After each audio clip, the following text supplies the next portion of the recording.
네, 안녕하세요, 청취자 여러분.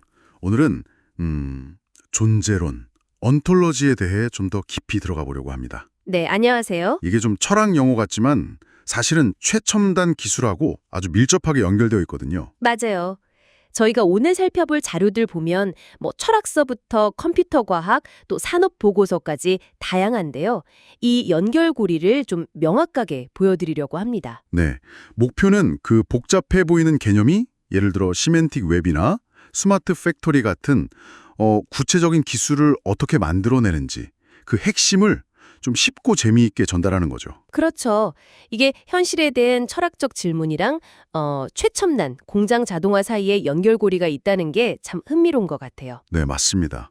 존재론이라는 게 근본적으로는 뭐가 존재하냐, 그리고 그것들이 서로 어떻게 관련되어 있냐, 이걸 묻는 거잖아요. 네네. 근데 이게 왜 기술이랑 관련이 있냐면 컴퓨터 시스템이나 로봇 같은 애들이 세상을 이해하고 또 서로 소통하려면 바로 이 존재와 관계에 대한 명확한 정의, 이게 꼭 필요하거든요. 아하, 그렇군요.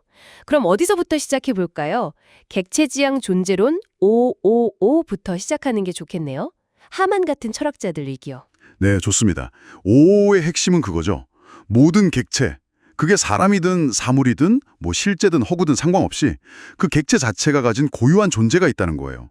그 속성하고는 또 별개로요. 속성과는 별개로요? 네, 여기서 나온 개념 중에 평평한 존재론, 플랫 온톨로지라는 게 특히 재미있죠. 아, 그거 저도 봤어요. 평평하다는 게 무슨 뜻인가요? 말 그대로 모든 객체를 동등한 레벨에 놓고 보자는 거예요. 보통 우리가 인간 중심으로 생각하기 쉬운데 거기서 벗어나자는 제안이죠. 사람하고 센서 데이터하고 동급으로 본다? 이런 건가요? 그렇죠. 분석의 관점에서는요. 이게 기술자들한테는 아주 신선한 관점을 준 거예요. 로봇팔이나 센서 데이터, 심지어 작업자의 어떤 기술 같은 것까지도 다 동등한 객체로 보고 모델링할 수 있게 된 거죠. 아, 그런 관점이 나중에 스마트 팩토리 같은 시스템 설계에도 영향을 미쳤겠군요. 네, 맞습니다. 객체는 그냥 보이는 속성, 그 너머에 깊이가 있다. 이런 생각이죠. 이런 철학적인 고민들이 그럼 좀 더 넓은 의미의 존재론, 그리고 기술적으로는 어떻게 이어지는 걸까요? 자켓 같은 철학자는 실제하는 것의 범위를 따지잖아요. 네, 그렇죠. 철학에서 존재로는 존재 또는 실제하는 것에 대한 탐구니까요. 예를 들면 숫자나 개념 같은 추상적인 것도 정말 존재하는 걸까요? 이런 질문들? 맞아요. 그런 질문들이 있죠. 콰인 같은 철학자는 좀 더 실용적으로 과학이나 수학에 꼭 필요한 최소한의 추상적 실체만 인정하자. 이렇게 주장하기도 했고요.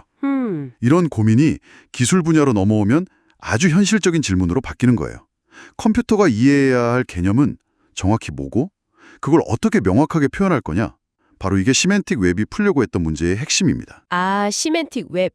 웹상의 정보가 단순한 글자나 그림이 아니라 컴퓨터가 그 의미를 이해하게 만들려는 시도. 그거 맞죠? 정확합니다. 목표는 시스템 간의 상호 운용성 확보예요. 다른 시스템끼리 데이터를 주고받아도 의미가 통하게 하는 거죠. 근데 그게 왜 어렵죠? 가장 큰 문제가 시멘틱 이질성 때문이에요. 의미가 서로 다르다는 건데 쉽게 말해서 같은 걸 지칭하는데도 용어나 구조를 다르게 쓰는 거죠. 예를 들면 어떤 시스템은 제품 코드를 숫자로 쓰고 다른 데서는 문자로 쓰고 이런 거예요. 네, 바로 그런 겁니다. 이러면 데이터 통합이 안 되잖아요.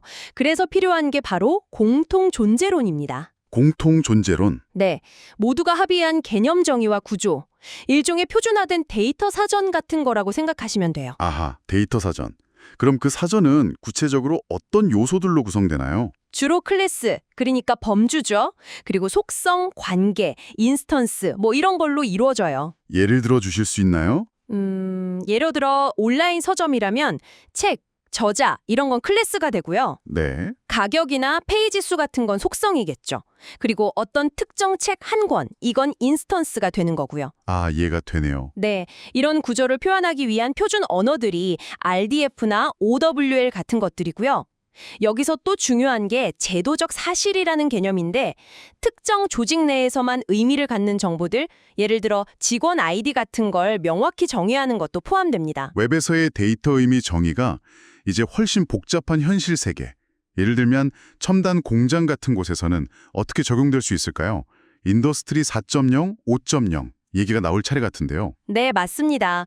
요즘 스마트 팩토리는 ERP, MES, 스카다, 센서 데이터, 정말 수많은 시스템과 데이터가 얽혀 돌아가잖아요. 그렇죠. 엄청 복잡하죠. 이 시스템들이 서로 원활하게 대화하려면 공통된 이해, 즉 존재론이 정말 필수적입니다. ISA-95 같은 표준들이 데이터 교환 형식을 정해준다면 존재론은 그 데이터가 뭘 의미하는지를 명확히 해주는 뼈대 역할을 하는 거죠. 디지털 트윈 개념에서도 아주 중요하겠네요. 실제 공장을 가상세계에 그대로 복제하는 거니까요. 그렇습니다.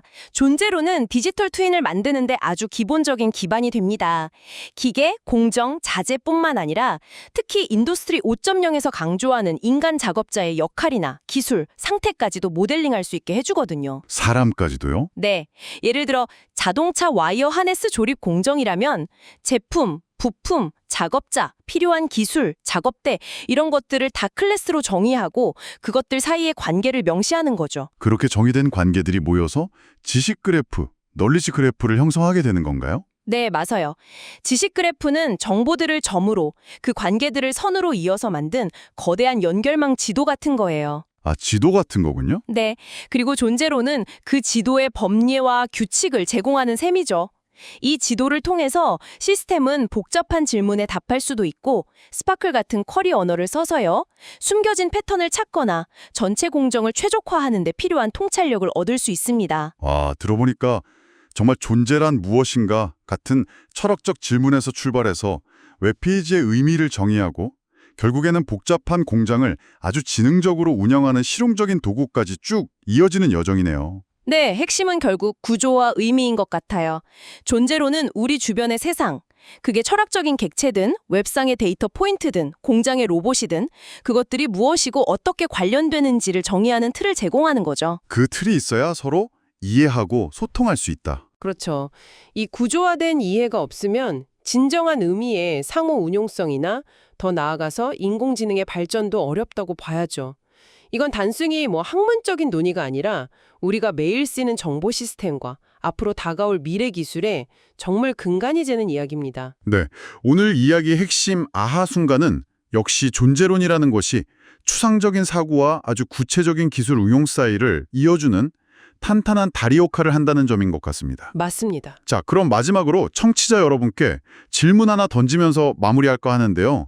존재론이 스마트 팩토리 같은 시스템 내의 관계나 능력을 정의한다고 했잖아요. 네. 특히 인더스트리 5.0처럼 인간 요소를 더 깊이 통합하게 되면서 새로운 존재론적 관계, 예를 들면 기계와 인간의 협업 방식이라던가 책임 소재 같은 것들을 새롭게 정의하는 것이 단순히 기술적인 문제를 넘어서 우리 사회나 윤리에는 또 어떤 새로운 가능성과 과제를 던져줄 수 있을지 한번 생각해 보시면 어떨까 싶습니다. 흥미로운 질문이네요. 오늘 함께해 주셔서 감사합니다. 네, 감사합니다.